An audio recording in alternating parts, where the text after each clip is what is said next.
We are live Sunday morning, and we hope to bring you more compelling content than next week's game. Look it up if you haven't heard about it. Let's go ahead and start out with Dr. Gene here in week 4. And Gene, we had a flurry of injury news, some things that escalated as we got through the week. Let's start out with Rob Gronkowski. I know he's not going to play tonight. Hairline fractures is the official report. They have not put him on IR. For people looking ahead to week 5 next week against the Dolphins, what kind of insight can you give them on Gronkowski's status?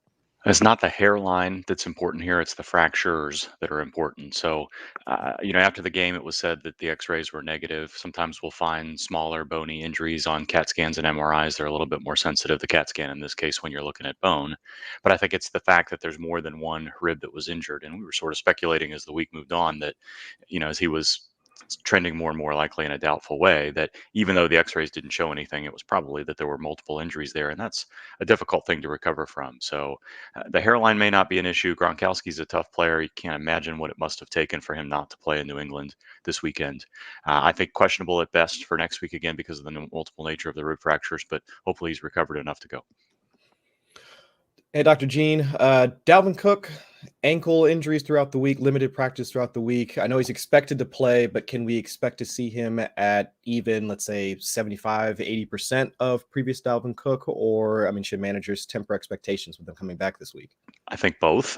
I think that this wasn't a high ankle sprain, but it takes time to recover even from these injuries, and they're very difficult to brace in the moment. The other issue here is that Alexander Mattison had a very good game last week. That's not always been the case when he's replaced Dalvin Cook over time, but it definitely was the case this week. And going to play a tough Cleveland front home game, hopefully Cook is able to be successful there. But I think he's close to full recovery, but not fully recovered yet. Mm-hmm. That plus the Madison issue is probably going to put him, I said, kind of between 10 and 15 touches. There's definitely some upside there if possible, but you'd think that Minnesota, having taken the time to let him rest through last week, wants to get him back to his full strength as possible. And if he's not feeling as good as he could be in the early series, I think we're going to see lots of Madison. It could be a 50-50 split, but I'll let you guys discuss that in a little bit. But I'm hopeful that we'll be in a good spot, but next week is probably a better upside day for him than this week. Real briefly, Dr. Gene, because, and I'm really not trying to toot my own horn when I say this, but as the person who coined assumption of rational coaching, assumption of rational injury handling, how does that affect your job, and how often do you see teams stray from the way that a rational organization would handle an injury? That's a tough question to answer, right? Because this year there's 17 games, but there's only 16 to 17 games in the regular season. These guys have a lot to play for. Every game matters a little bit, and during the regular season, almost everybody that's on the injury report is pushing it a little bit. And there are some probably players that aren't on the injury report that are pushing some. So rational, I don't know if there is a rational injury treatment during the season for some of these guys. We've talked about this over the years, from pain-killing injections to putting off surgery to lots of other things that are going on. Some teams are probably a little bit more conservative than others. We talked about that in the past. Others are not. Yeah. And some players are going to play through anything and everything, and some are not. So I think, past performance is not necessarily indicative of future returns, as we like to say, but you hope that you can have some sense of what teams tend to do and try to be consistent in that regard. We talked a little bit about that Tyler Lockett. We've talked about that with Josh Jacobs in terms of what certain teams' injury reports mean, what certain players being on the injury report means, and so on and so forth. So I'm not going to assume any sort of rational injury situation. It's what rational means on game day in the NFL on Sundays is a lot different than what it might mean in other places. Okay. And I ask you that as a bridge. This is a bridge between the Dalvin Cook, because you would think rational handling, the Dalvin Cook would not get his full workload today. It's so correct. The season's so long, Alexander, but we'll see. And then you also said players have their own layer of a lack of or rational handling of their injury, which brings us to George Kittle. Just because George Kittle is going to play today, does that mean we should assume that he should play today and that he'll be his typical self today? I think you guys are going to be the better person to ask that question. I think this is, as of Friday in the press conference, it's now been reported that this is something that Kittle's been dealing with since week one. He's played every snap. There's been some questions about why are we only getting 5, 4, and 7 targets or whatever it's been, but the target count hasn't been there. We've had some concerns and questions about how Kyle Shanahan is dealing with the offense with the running back situation, which we always know is an issue. But Trey Sermon's unexpected inactive in week one, how Brandon Ayuk is being used, and now he's back to pretty much an expected market share as far as routes run go there. So, is this changes in the offense with George Kittle and Jimmy Garoppolo, or is this the calf has been limiting him, and that's been the issue with his target counts all along? Because if that's the case, he didn't really get any practice time in at all this week. Kittle didn't, and then he said on Friday that he's not really sure he's going to do what his body tells him to do. Apparently, behind the scenes, according to Ian Rappaport, he's been adamant and very, what do you say, loudly telling his teammates that he was going to play this week. So it definitely looks like he's trending towards playing, but his target counts are another issue. Is he healthy enough to play? Yes. Is he healthy enough to get back to his 8 to 10 plus targets? Maybe not. But, the nice thing about Kittle and Gronkowski and so many of these other injured studs over the years is that the snaps that they do get, the targets that they do get, are going to be very high leverage. So I think there's some upside in Kittle today, even if he's only a 5 to 7 target player again. But we may not know exactly where things stand with him for a little bit of period of time. Looking for upside or talking about upside, I mean, can we see any upside in Antonio Gibson after what's this shin injury? I don't know if this was maybe you can talk about this a bit more, Dr. Gene. Was this something that happened during the game? Because I didn't catch that particular game last week. So can you talk to the folks about Antonio Gibson and your expectations for him today?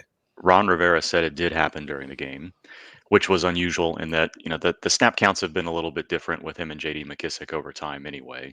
But for Gibson to basically be fully practicing and not even listed on the injury report on Wednesday, and then show up on the injury report on Thursday with what was reportedly an issue earlier in the week is a little bit unusual. Suggests that, even though they felt pretty good about him Monday, Tuesday, even into Wednesday's practice, that something was there where they felt like he needed treatment rather than the practice reps. So I think I'm not too worried about Gibson. Everybody was pretty positive about and optimistic about his playing time and availability. I think, again, it's going to come down to what do you think Washington is going to do as far as usage and split with him and McKissick. I don't think the injury is going to be a major concern. Gene, let's talk a little bit about Josh Jacobs. Is there any reason, based on everything we know, outside of desperation, basically, if you just don't have another choice, to wait for Josh Jacobs tomorrow night? No, I don't think so. I think, Jacobs is a player that plays through injuries routinely. He's now been out for 2 weeks. Gruden kind of gave him a mini upgrade from very questionable to questionable early this week, and he hasn't been able to practice. But he also said, I don't have any hesitation in putting Peyton Barber out there in a primary role, especially as well as he played the previous weeks. I think that's an indication that they're hopeful that Jacobs might be ready, but they're not expecting him to play every down. Adam Kaplan through the weekend said that he was, in fact, very questionable to go Monday night. And, if that's the tone of things that we're hearing late in the week with an extra day to recover, this was probably always the week they were hopeful with him because he's missed a couple of weeks already and he didn't go on injured reserve. But I don't see much chance. I mean, I think he's got a smaller chance of getting anything close to a full workload than Dalvin Cook would this week. So I think that's where we are with him. If he gets to 10 to 12 touches with Peyton Barber in the mix, it'd be a bit of a surprise. So now we've got out in Seattle 2 banged up wide receivers. At least that's what I'm getting from Pete Carroll. We got Tyler Lockett's injury with what we thought was a knee turned into a hip later on in the week. But now, could you also talk about DK Metcalf with this foot issue that I think Pete Carroll brought up on Friday that he's been dealing with for the last couple of weeks, if I'm not mistaken, as well? Should we be concerned about either of those guys moving forward? Maybe a little bit. So what I was hinting at before is you can more or less ignore Seattle's injury report. So it's a piece of information, but Pete Carroll and the tone of his comments and the context underneath them is usually the guide. You know, it's not particularly straightforward, but there's a way to read what Pete Carroll is saying. And you hit on the key point with Tyler Lockett, which is it really looked like a knee injury or potentially a little bit of an ankle situation with the mechanism injury. But he grabbed toward his knee. We thought it was potentially, a game-ending situation, and then it turned out not to be. And Pete Carroll was pretty optimistic after the game, and everyone just assumed, and it really looked like from Lockett's reaction that it was a knee situation. To see him listed with a hip is reassuring honestly. So he came back to the game. Pete Carroll sounded great on Sunday and Monday about his availability, and really never has had any concern. So back to a full practice on Friday, I think is the key point there, and we've seen Lockett play. Now the deal with Lockett is, in the past when he's been dinged up, his production has dipped a little bit, and sometimes that's because of what Seattle's doing on offense. Sometimes that's because DK Metcalf is set up for a bigger game, what have you. But although I'm not concerned about this injury in particular, we have seen Lockett drop a little bit in production when he's been on the injury report with any sort of lower leg issues, and hip would be, even though that's not lower leg, any sort of leg situation would be an issue. Metcalf, I'm not too concerned about Metcalf. He's been dealing with a banged up knee. I don't know what this foot situation is. Seattle will sometimes put players on the injury report seemingly randomly and then pull them off where they're not even listed at all by the end of the week. I think that's kind of where we are with Metcalf right now. I haven't seen anything from him. He looks like he limps off the field from time to time, but nothing that seems like it's a primary limitation for him. So we're going to get more information about both of those guys after today's game. Lockett, I'd be more concerned about than Metcalf, but I wouldn't have too much hesitation usually using either one of them in a lineup today. If you go to Football Guys, and you should, and you subscribe, and you should, you're going to get access to the game day injury expectations and lots of other updates during the week from Dr. Gene. But if we look at the article today, Gene, trending probable, there's some names we've talked about here, but I'm just going to rattle off the rest of the names. And I just want to ask you, is there anybody that you're just going to keep an eye on today? Because even though they're expected to play, you have a few hesitations about expecting them to be themselves or wondering if this is the last we're going to hear this injury. You got Lamar Jackson, Jonathan Taylor with a knee, Lamar Jackson with a back injury, Keenan Allen, Darrell Henderson's back with his rib issue, Curtis Samuel coming off of IR, Carson Wentz with the ankle, which is interesting, and Melvin Gordon. Anybody stand out as someone that you're like, yeah, they're going to play, but I'm going to be watching? Jonathan Taylor.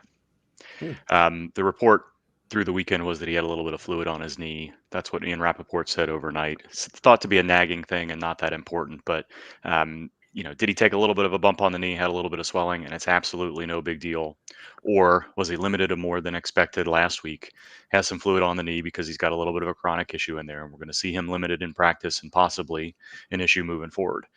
Carson Wentz is still dealing with those ankles. His mobility was terrible last week. They barely threw the ball down the field, and now Quentin Nelson is on injured reserve with a high ankle sprain. So things are not setting up great for Jonathan Taylor. There may be some other reasons for his production to dip in these next couple of weeks, but you'd like to see him off the injury report next week, and you like to see him get 15 touches or more today for sure. That wasn't the case last week. I want to watch Curtis Samuel too, just because I thought it was notable that the beat writer said he was moving well through practice, but then they all seem to be surprised that they activated him and brought him up.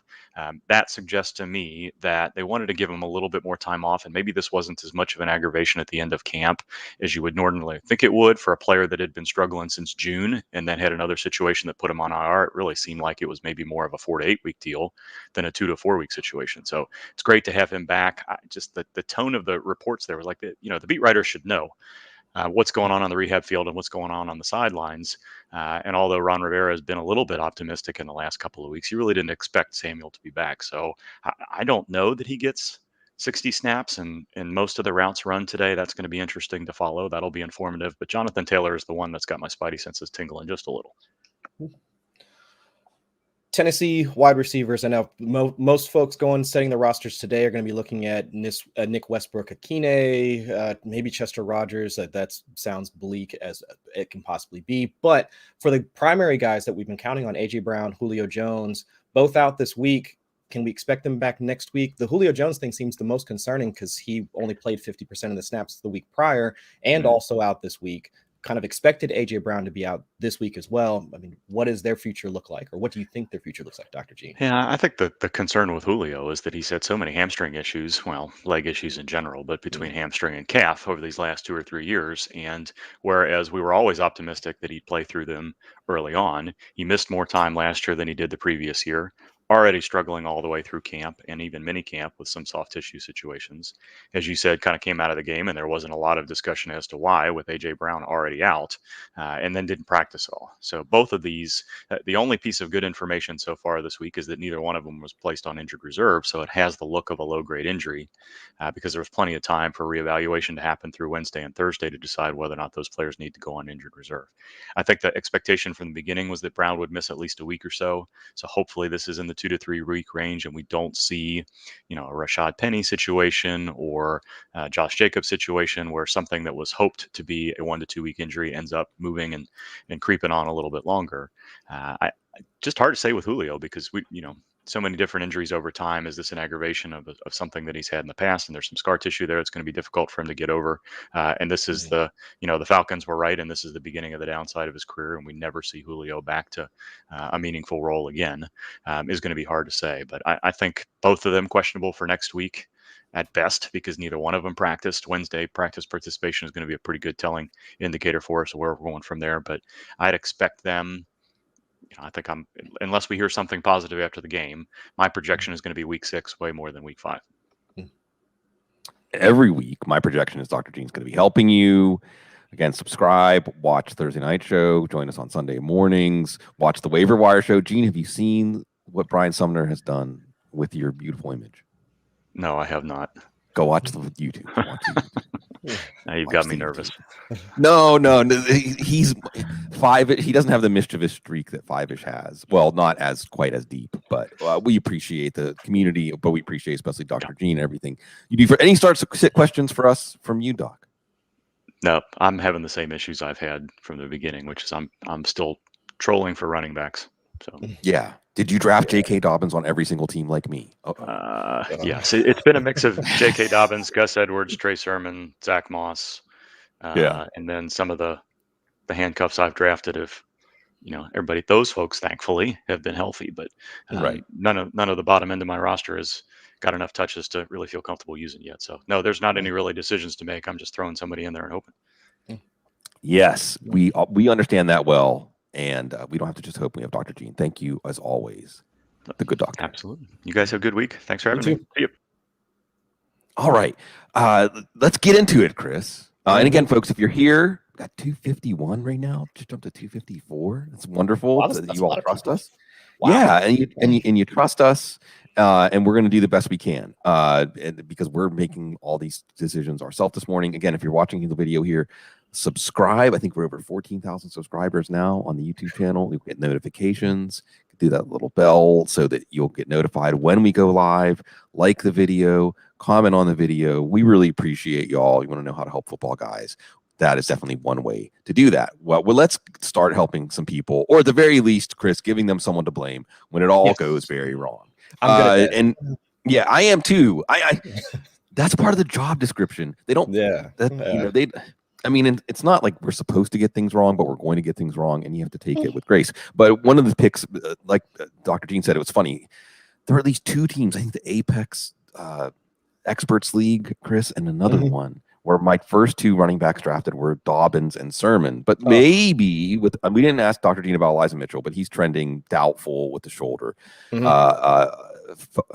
Shia asks Mike Davis, who's in a committee, close to 50-50 committee against Washington. It's a PPR league, or Trey Sermon. Any thoughts here? I lean Trey Sermon on this one. I would say that I would lean Trey Sermon even more. Let's say if you were going up against a team that had any of the Cincinnati pass catchers from Thursday night. So if you're going up, you're going against Tyler Boyd, going against Joe Mixon, Joe Burrow, even James Robinson, but that would have been like a really fun Thursday night conversation. But if you had any of those guys and you're feeling behind, Trey Sermon. Just because Seattle's defense, weren't we in the same spot maybe like a couple of years ago with Seattle's defense, like thinking like they were just going to be just historically bad. Right. And I think with Trey Sermon now probably getting a second chance to carry the load, for San Francisco, he's got the better shot at that upside. And they've just been gashed. Seattle has by opposing running backs over the last few weeks. So yeah, I lean in that direction. Mike Davis, I think he's fine, but he winds up giving you some of those empty calorie, garbage time receptions that are just he might get you there, but you just have to just not watch that game. Don't watch the game and just look at the box score afterwards. And you're like, oh, okay, 14 points. Okay. Yeah. All right, fine. But yeah, Sermon, I think he's electric enough, or should be. We're expecting that from him, that once he gets the ball in his hands, and hopefully they wind up trusting him a bit more, that we can see that production that we've been expecting to see from him since the offseason. Yeah, I would say Sermon here. And one of the ways I think about this, and I'd love the way you said, where are you at in your matchup at this point? And that should inform whether you need upside or floor. And yeah, Mike Davis, especially in a PPR league, he's going to give you an 8-point floor, a 10-point floor. And Trey Sherman might be worth 2 or 3 points. It may well be that Mike Davis was the better play, but Sermon has a better chance of having a score that really influences your matchup. And maybe the second week, Kyle feels a little bit better about giving Sermon some touches. It's hard. And watching, and again, Chris, this is one of those things where I think someone did a breakdown on 6 of the 10 runs. There was an unblocked player that blew up Trey Sermon's run. Now you can say, see, if they just block better, he'll be better. Or you can say, see, they're not really the running game. It wasn't just Philadelphia because Dallas gashed Philadelphia, but Philadelphia had no problem containing Elijah Mitchell, who had a really good week 1 against Detroit. Detroit's run defense hasn't looked that terrible. So these things are difficult to interpret without the benefit of hindsight, but I'm not afraid of leaving Mike Davis on my bench. Trey Sermon, we'll see. Alex Stammy has a question, and for me, I don't even have to pause and think about this, which seems a little bit weird, and I'll see if you agree. DJ Moore or DeAndre Hopkins? DJ Moore. Yeah, exactly. That's easy. Yeah, that one's easy. It is, and I want to step in here to say if DeAndre Hopkins hadn't made at least 1, if not 2, spectacular touchdown plays in week 1, a major conversation, and had this rib injury, which I think kind of conceals what's going on, we'd be having a major conversation about he wasn't worth a 2nd-round pick. Yes, he might not have even been worth a 3rd-round pick. And it's funny how we forecast this stuff in the preseason, and sometimes we're off, sometimes we're right for the wrong reasons, sometimes we're wrong for the right reasons, and so on. But if you looked at this Arizona passing game and you said, AJ Green, Rondale Moore, this is a lot better than Keyshawn Johnson and Andy Isabella, or the ghost of Larry Fitzgerald. And that's going to affect DeAndre Hopkins. Also, maybe just a little more nuance to Kyler Murray's passing inclinations. Then, DeAndre Hopkins is not going to get. So last year, DeAndre Hopkins got 160 targets. Okay. Nobody else on the team even got 80. Right. This year, there's like 6 guys that have between 13 and 18 targets. Right. And you can't even pick which week it's going to be. Is it going to be Rondale Moore? Because he's been completely oscillating from a routes run and targets accrued perspective. Christian Kirk has been, let's say, something of a mainstay. Right. I mean, like relative to the ancillary receivers, like from a routes run perspective, getting some of those targets, what popped off for 2 touchdowns in week 1, and then AJ Green pops up in week 2, and now he's had back-to-back 100-yard games. So I think it was, I'm almost 100% sure it was Rich Rebar saying through the first 3 weeks of last season, it was basically DeAndre Hopkins and nobody else. Right. I mean, go check Rich's timeline for the specific stats, but this season, it's DeAndre Hopkins has been kind of getting his, like you were talking about at the jump, but we've seen these other, where are these other guys? Where were they at? I mean, last year, but like you mentioned, that talent pool has completely improved to the point where we can start to look at Christian Kirk as a wide receiver too. I know there've been a ton of folks talking about both of those, him and AJ Green, from a DFS perspective, just because we know that those targets are going to go somewhere today. We're likely going to see DeAndre Hopkins against Jalen Ramsey. But who out of the rest of those guys do we really want to play? I'm leaning towards Chase Edmonds, to be quite honest. But there's just so many other options down that passing game that we can now look at this as a game, as a team that we want to invest in some of those pass catchers. It's not just Kyler Murray and DeAndre Hopkins. It can be any of those other guys. It's just trying to figure out which week it's the guy that you want to roster. Yeah, and it can be because of Kyler Murray's way of making the game asymmetrical. It could be, who knows? And he lets his guys make plays. He challenges his guys to make plays, and Christian Kirk was making them in week 1 and so on. And Chase Edmonds, like you said, he gives us that really safe 12-point floor in PPR leagues. Now he needs to score touchdowns to get outside of the 12 to 16 point range. But hey, if you can get a 12 to 16 point play at running back right now, you're probably pretty happy. You're probably pretty happy with that. Okay, Dan King, this is a good one. As we find out, Justin Fields will be the starter yesterday. How do we feel about Allen Robinson, him or Antonio Brown? But feel free to go on this extended discourse about either, both, or neither of these players. I mean, we could probably spend the rest of the episode talking about Justin Fields and how things wound up for him like last week. So I don't want to get into that. Although I will say that I would recommend going and reading the piece from Ben Solak on how Matt Nagy approached the game plan like for Justin Fields last week. He did an excellent job over at the Ringer, if I'm remembering correctly. Yeah, he always does an excellent job. He's like the wonderkind of our little world. Oh, absolutely. But Allen Robinson, at the very least, you have to believe that the offense is going to be more efficient.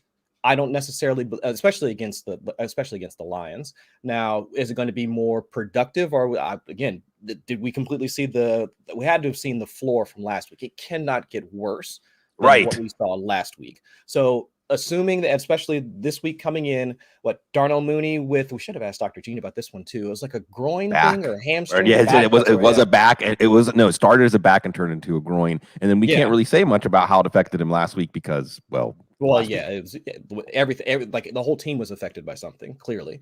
So I would lean more towards Allen Robinson just because it can't get any worse. We know that he commands enough of the target share that there's going to be enough targets there for him in order to be productive or at least efficient. It's just how will that team respond to last week's? They don't even want to talk about it. I don't even want to talk about it. So I would lean more towards him. And could it be that it just was matchup? And Cleveland a good defense? I don't know, but I know that Detroit's secondary is just woeful at this point. So maybe that could change things. It's going to be interesting to see the second data point of the Justin Fields era. Now, going back to the question, though, I actually would go Antonio Brown. And the reason I would go here's the reason I would go Antonio Brown. All right.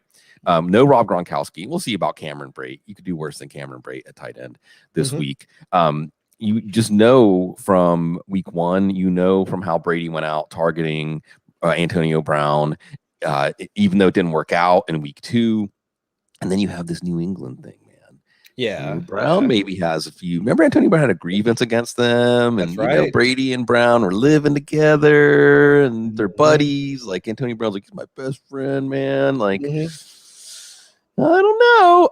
I just know that it's not above Tom Brady to go out and send a personal message and maybe so I'm again, it's kind of, I keep going back to this not afraid thing. Like I'm such an emotional fantasy player, Chris. I'm not afraid of what Allen Robinson's going to do on my bench.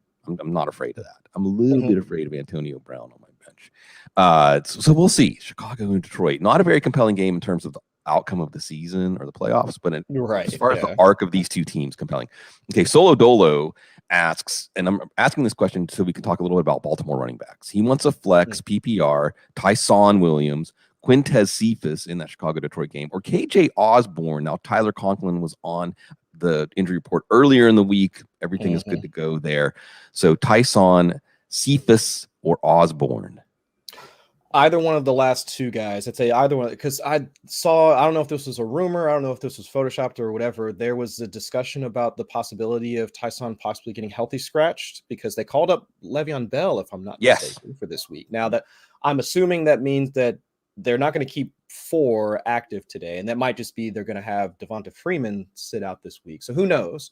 That at least gives me some pause. And with just so many, let's say, non-supportive comments like from the coaching staff regarding Williams, I can't bring myself to start him. Like you said, like about any of the other players we've talked about so far, I'm not scared to see what Williams does on my bench. I'm fine with leaving him on for a week.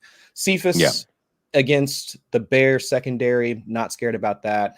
KJ Osborne, I think, is also fine because you can think about him from the sense that especially against the Cleveland pass rush, could have like with his slot rate currently battling targets between him and Adam Thielen. Actually, Justin Jefferson had more slot targets as well. Like his slot rate kicked up last week. But at the very least, we know that at least they should be looking more towards like the shorter area of the field, I'm guessing, to avoid some of that pass rush. So it could be KJ Osborne. So either one of those last two, I would say just leave Tyson out.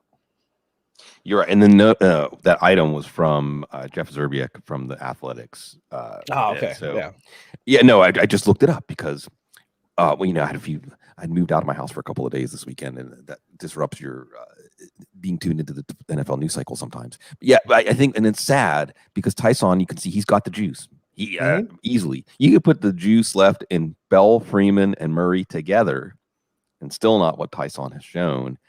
However, We'll see. I like the Osborne call here. Real fascinating matchup, by the way. I try because we're doing start sits. I'm not doing as much of the free flowing Sunday morning preview talk, but how fascinating is it to have Minnesota face Kevin Stefanski? So Right. Kevin Stefanski is going to know Spider-Man meme, right? Yeah. Kevin Stefanski is one of the architects of the Minnesota offense. So he's going to understand how to help the defense, Joe Woods and company, slow that down. But you can say the same thing about Minnesota's defense and Mike Zimmer and Kevin Stefanski. Although all that being said, I feel like this is going to be a high scoring game, and it's going to be a game that you want a piece of in your lineup. So I would go with that. B3 solo, and I'm just going to B3 Hammond B3 is great. B3 solo asks Chuba over Cook, and I think we know the answer to that. But this gives us a chance to talk about Cook and whether you back off of Cook a little bit. We started the injury segment with him. He has Madison too, or also to talk about Chuba Hubbard and his first chance to do what Mike Davis did for fantasy teams last year. I'm kind of digging Chuba, like for at least for this week, almost immediately in relief. He is what we saw Mike Davis do for the most part last season. Like when CMC went down, he got over 70% of the snaps, was used like primarily during like the hurry up situations, got like a decent amount of targets as well. Like he's basically filling that backup role for Carolina. And that's the opportunity that we want. That's the opportunity that we would expect to see like from that. So in this game against Dallas, like while Dallas's defense, I think that has looked good. They still have been they've still been getting like beat up like on the interior from a rushing perspective. They've been living off of turnovers. I think they lead the league in turnovers, like from a defensive standpoint, like through 3 weeks. So I think that's where I would say that while the matchup might not look great on paper for Chuba, the opportunity looks better for Chuba. And you could probably wait a week for Cook. And I like it. What I like about it, here's the thing. I'm just going to go on a little side rant, Chris.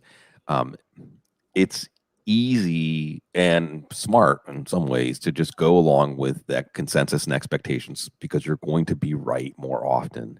However, if you're willing to articulate something where, hey, the consensus might say you're never going to bench Dalvin Cook if he's active, this is a situation absolutely with Chuba and with Dallas, and like the way you broke down the Dallas defense, because none of us expected the Dallas defense to be good, and maybe it's not good, but it's opportunistic.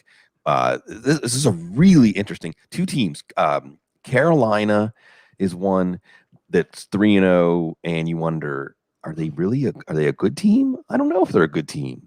They beat New Orleans on a day. Well, you mentioned this about Chicago last week.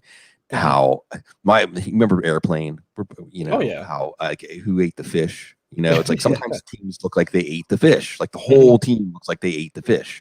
And Carolina, the only team that's decent that they beaten was New Orleans on a day that it looked like they ate the fish. So is Carolina any good? I mean, I think Dallas is good. Based on what we've seen. Remember, they played Tampa pretty straight up. They beat the Chargers, and that team is a good team for sure. So we'll see. This could be a really interesting wake-up call for Carolina. 3-0 doesn't necessarily mean that you're a good team. Denver's the other one, and Denver's playing Baltimore. So I don't know. These teams where they're 3-0, but doesn't mean they're actually a good team. I don't know. Owen Yamanaka asks, and this is another name that we're going to get to bring up. Two names, actually, that people should be thinking about. Jacoby Myers or Nick Westbrook-Ikhine, the new number 1 receiver for the Titans in a 14-team PPR. I lean Jacoby on that one. Target share, like more opportunities. But Tampa Bay, like for the Tampa Bay's defense, while we're scared about like JPP, Vita Vea, and Ndamukong Suh and all that, we're not scared about any of their corners. And so that's who Jacoby Myers is going to be seeing. For folks that don't know, I mean, we all do, like the folks here at Football Guys, we do like these quick shorts like every day. Like you do your sig. Like Cecil did one like earlier this week, if I'm not mistaken as well. But I did on this matchup in particular, and they've been just hurt by either good wide receivers. So like by good, I mean like nuanced route runners. Like it was Amari Cooper, CeeDee Lamb, Cooper Kupp. And not to say that Jacoby Myers is on that level, but at least he's shown the ability to have that nuance as a route runner. They've also been dinged like by speed as well, like Deshaun Jackson completely ate him up, like so on and so forth. So that works for Nelson Aguilar. And also, I mean, Kendrick Bourne, if you want to dive like super deep. Mhm. But either way, if Mac Jones can stay upright for the most part, then I think he should be able to find Jacoby Myers for a decent amount of targets today. So I lean that in that direction. Yeah, I think it's Myers. Westbrook Akine is interesting, but I think Ryan Tannehill, it's the Jets, man. Tannehill's going to throw 15 times today.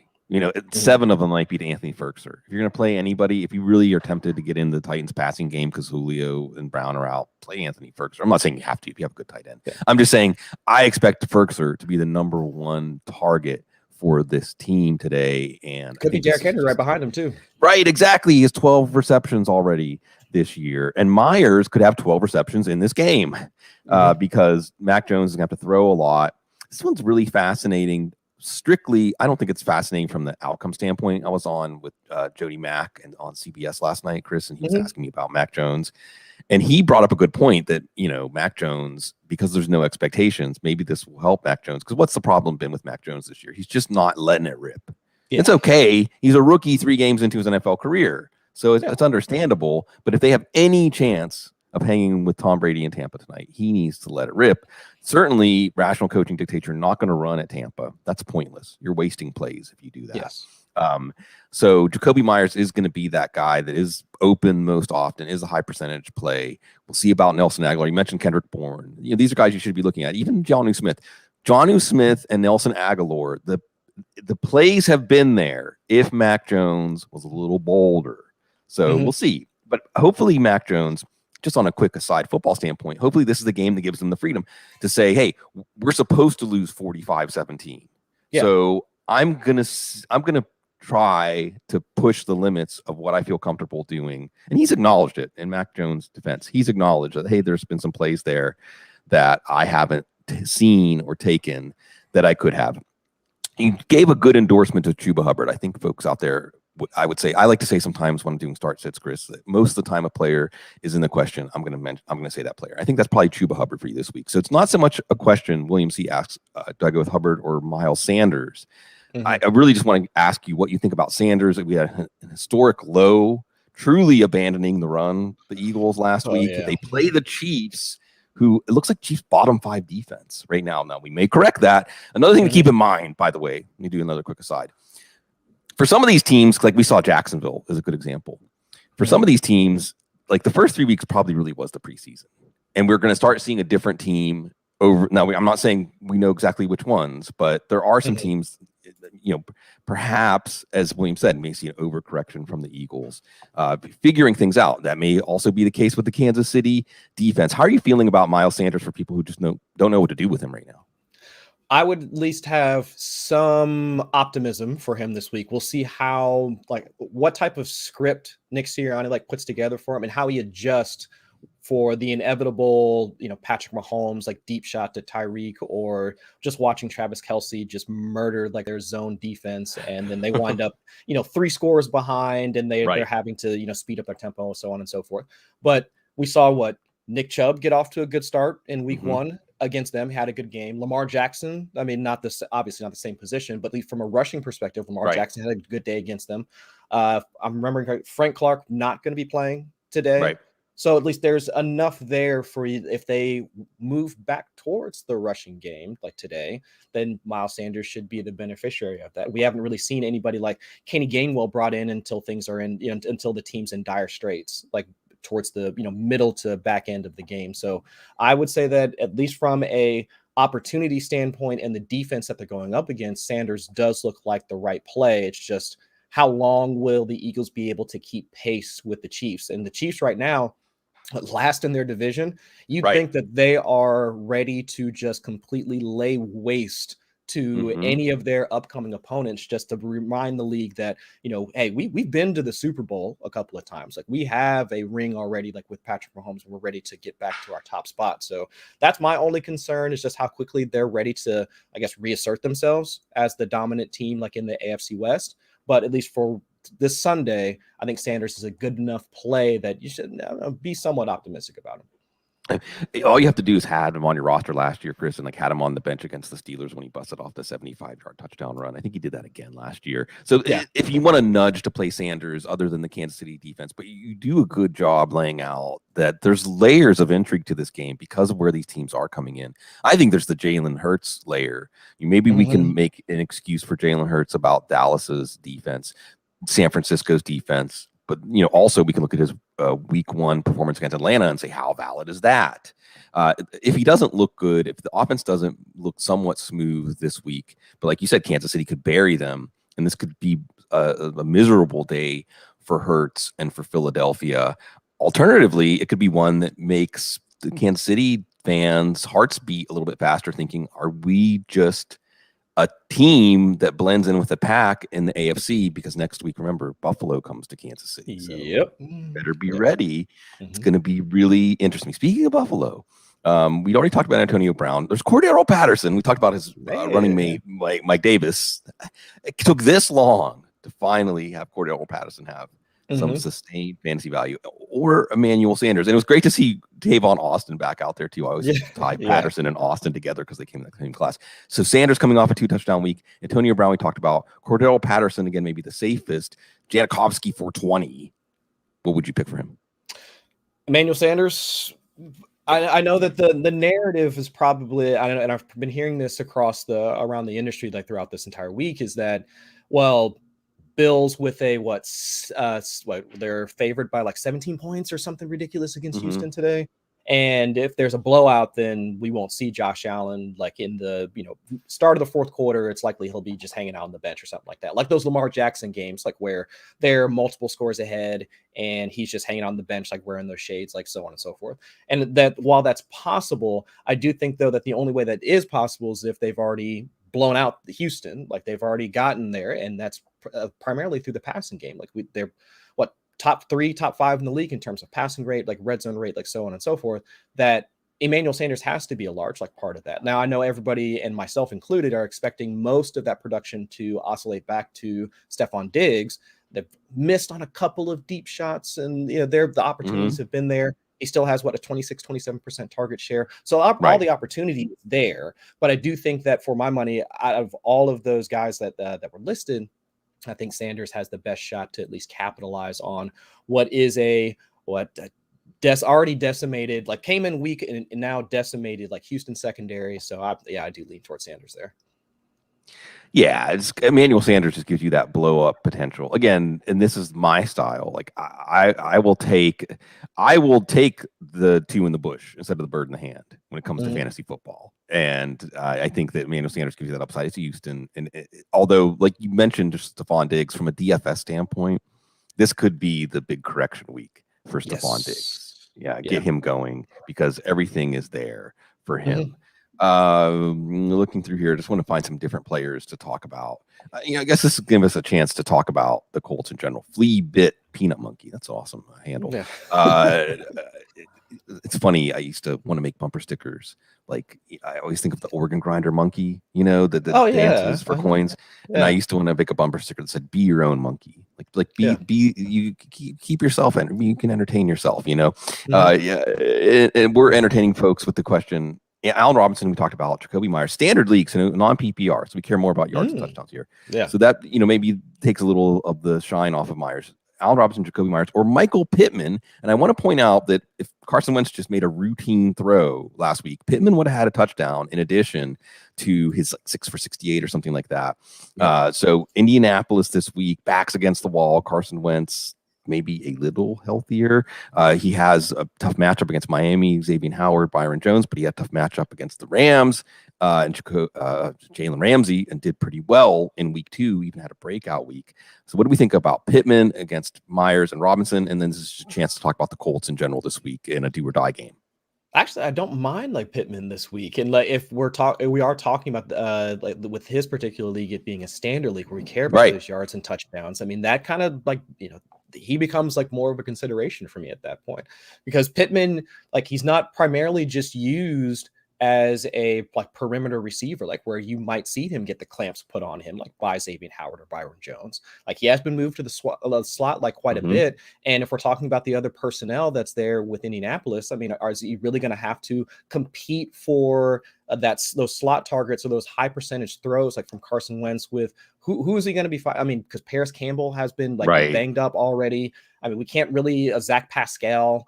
I mean, so there's really no, I guess, the assumption of rational coaching. There's no reason why the coaching staff is not going to look at their game plan and be like, all right, well, we're just going to move Pittman wherever we can in order to get him the ball. I mean, he's their best pass catcher at this point. So I think out of all those guys, I mean, if you're scared about Allen Robinson, because we talked about the floor for Chicago, Jacoby Myers, I think he could be good, but was it Mike Clay put out that stat? He has however many receptions without a touchdown, which is like almost a historic level of like targets and receptions without a touchdown. So Pittman, I think, kind of fits the mold for the guy that gives you a floor, but also has an access to like those touchdowns that you need in a standard league. Yeah, should have had one last week. Hopefully Wentz will play better. These three names, Ryan, we already talked about one of these guys. These three names contain a lot through 3 weeks. Ryan Labussiere, half PPR flex. Robert Woods going up against Arizona. By the way, NFC West playing each other this week and next week. Yes, next week we're going to get Rams, Seattle. It's also good. It's always sad whenever there's the late games and there's nothing good. Well, NFC West is going to make sure that's not going to happen this year. Robert Woods, Brandon Cooks, and it's funny, like Robert Woods has been a great team story and for fantasy, a sad individual story. Brandon Cooks the opposite. And Trey Sermon, who we've talked about, half point PPR flex. This is a real puzzler. Ooh, I think in this one, it can't continue this way for Robert Woods, right? Like that's where I lean Robert Woods here because unlike any of the other like duos in the league where the production has already moved back and forth, we talked about like DK Metcalf and Tyler Lockett, how like we've seen DK Metcalf get his, and Tyler Lockett has kind of, those targets and opportunity has like shifted back and forth. But we haven't seen that yet with Cooper Kupp. He's not going to continue off on this clip of like what, a 36% target share. Like that is that there's no way that keeps up. At least I'm willing to bet that it's not going to keep up. And against Arizona's secondary, like I know that Cooper Kupp is going to be one of like the hot like starts like for this week, but Tyler Higbee as well. We'll see what happens with the backfield with Darrell Henderson being back. But I do like Robert Woods. It's just, that's one of those, you just kind of like, you look at your roster, you click like, yep, accept, and then you just kind of walk away. And then hopefully that works out. But at least from a process standpoint, it makes sense that you would want to, should start Robert Woods because we know that they're going to be a higher rate of passing for the Rams. And he's out there running enough routes. It's not like he's being benched or being used less in favor of Van Jefferson, Deshaun Jackson, or whatever. So at least all signs point to Robert Woods being the guy. We're just expecting to see that those targets get back to him. And I think it's this week. I hope it's this week. It's a 38-35 kind of game, I think, today between the Rams and Arizona. And just that alone makes me want to get a piece of that game. We'll see about Brandon Cooks. Brandon Cooks continues to defy all the things that are supposed to keep somebody down for fantasy football throughout his career. It's just what he does. And of course, Trey Sermon, we'll see. Robert Woods sure seems due. And when in doubt, folks, remember, even going back to when we draft, I like to say we're drafting offenses as much as we're drafting players. And so when in doubt, go with the offense that's doing well. And the Rams offense is doing very well. Robert Woods is due in a way. Yes. John Salazar asked another question about a player who may or may not be due. Half PPR, Antonio Brown or Kenny Golladay down here in New Orleans. Superdome's going to be rocking. Man, and when was the last time that? When was the last like home game? When they're saying it's been quite some time. 2019. Yeah, that's right. It was really rocking. Yeah.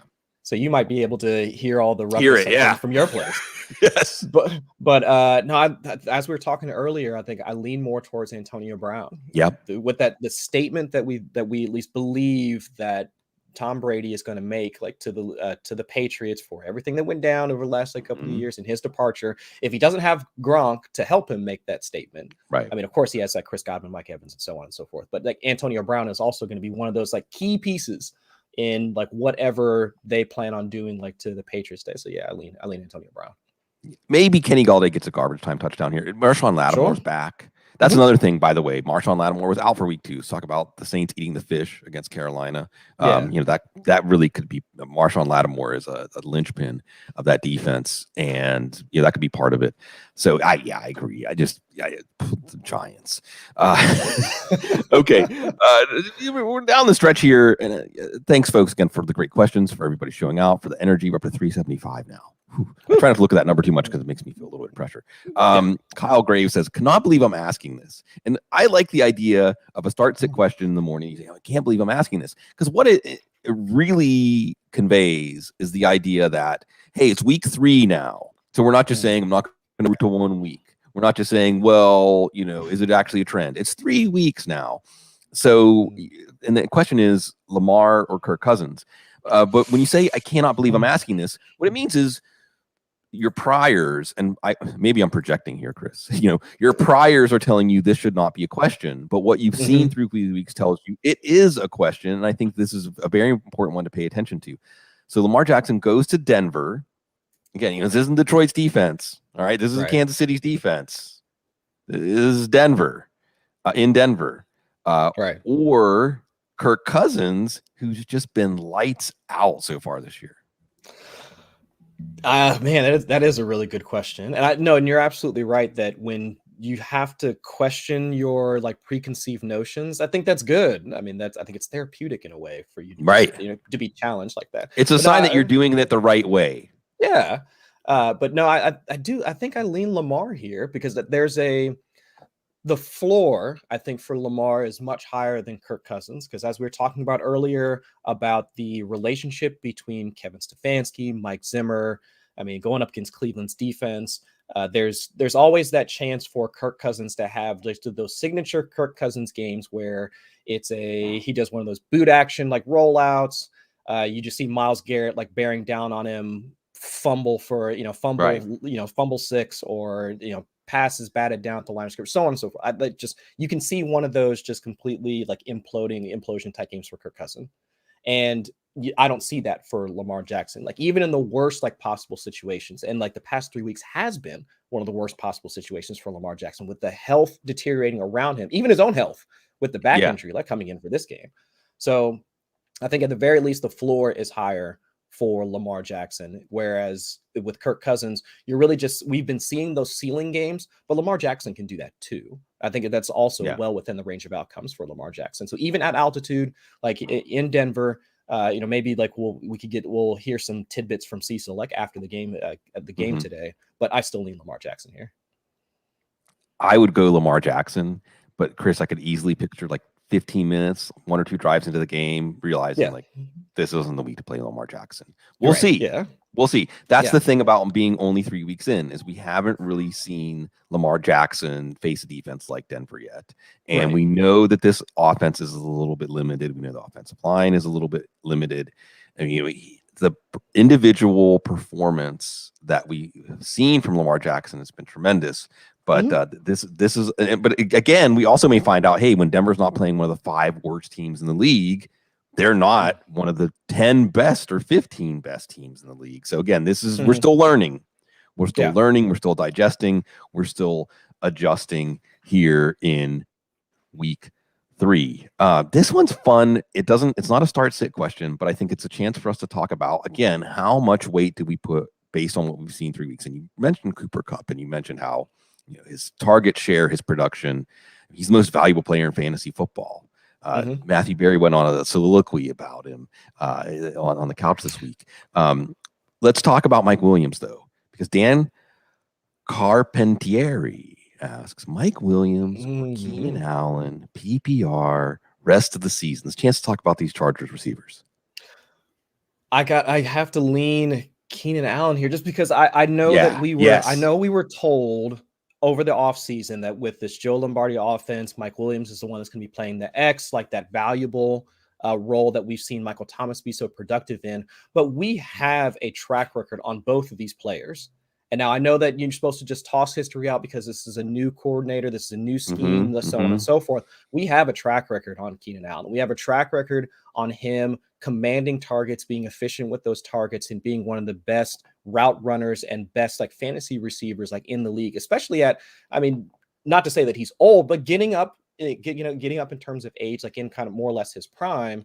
And Mike Williams, and while I'm happy for Mike Williams, especially in a contract year for him, and I hope he winds up getting paid for just this almost like 180 in terms of production, in terms of ability to, I guess, have the seem being used on this diverse route tree, but it's still Keenan for me. Like I still expect to see those targets, those touchdowns, and everything. For as good as Mike Williams has been, I'm expecting all that to shift back towards Keenan, and he be that receiver, and him being that receiver that we've seen for multiple years so far. It's just like I'm leaning on history here, even though I understand from a process standpoint, it might look funky because it's a new offense and then so on and so forth. But yeah, Keenan Allen for me.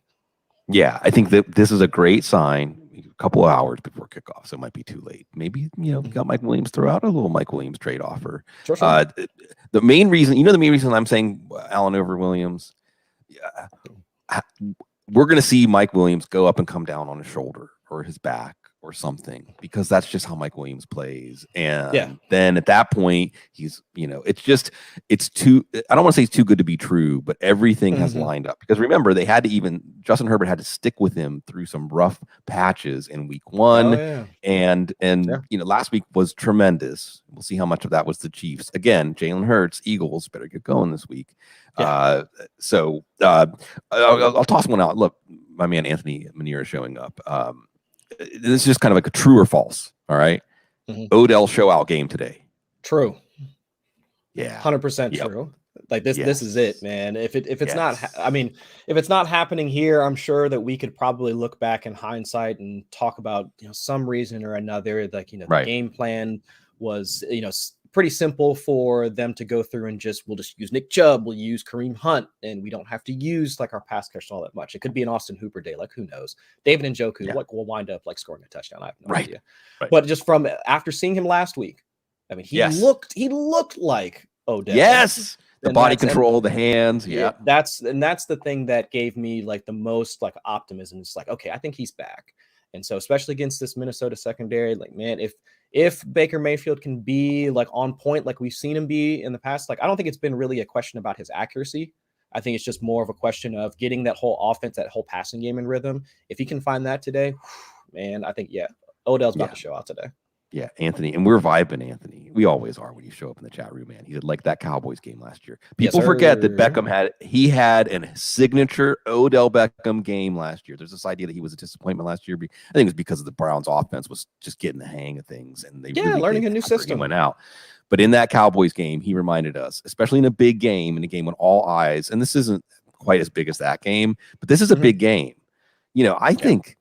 Just as a quick aside, I think if the Vikings can win this game in somewhat impressive fashion, you have to start talking about them as a potential Super Bowl team, because they should have beaten Arizona. They should have beaten Cincinnati. How about this 3-1 Cincinnati Bengals? Yeah.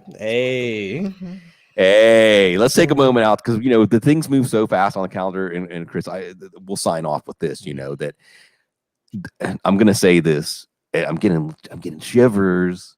I know there was a Joe Goodberry section at the game. Okay. Yes, I saw that. Joe Goodberry section at that game. It was the big homecoming reunion for Bengals fans to say it's a new era, right?